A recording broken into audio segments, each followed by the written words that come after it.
Python has some more advanced data types that will let us store large amounts of data. They're typically called sequences. In other programming languages, you'll hear them referred to as arrays. In this chapter, we're going to look at two of the primary types of sequences. We're going to look at lists and tuples.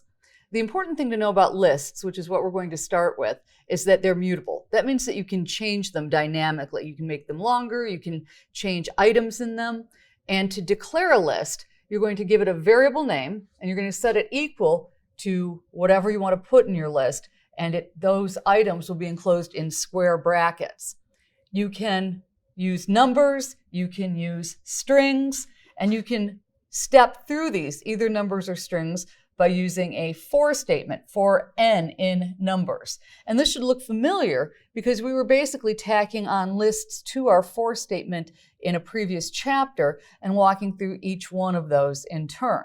So we can have a named list like days of week or months of year and get information where it steps through those, starting with the first one, ending with the last one. And that's a really nice thing that Python does. We can also identify each item in the list by its index number, and we start counting with 0. So each of these items has an index number.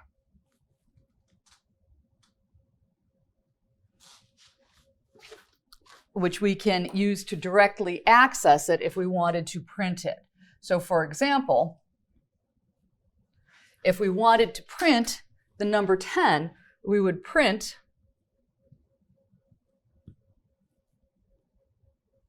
numbers,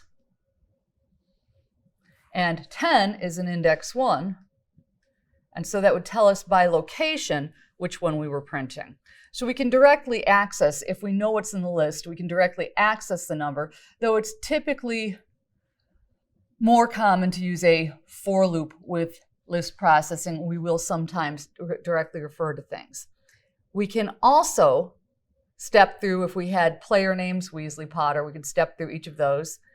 We can initialize a list with numbers so that it has something to start with by using our repetition operator. So here I have num equals 1 times 5. That would actually give us in the computer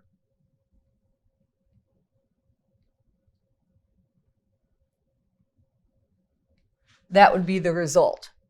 We can add or concatenate two lists together, and they'd come in order. So my num is the new variable, would equal numbers 5, 10, 15, 20 plus num. So we get 5, 10, 15, 20, 1, 1, 1, 1, 1.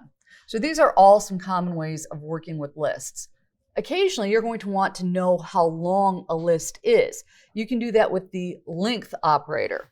If we wanted to get the size of, say, this one, we can do size equals, and then the function name is len, which for length, and then we just pass in the list name.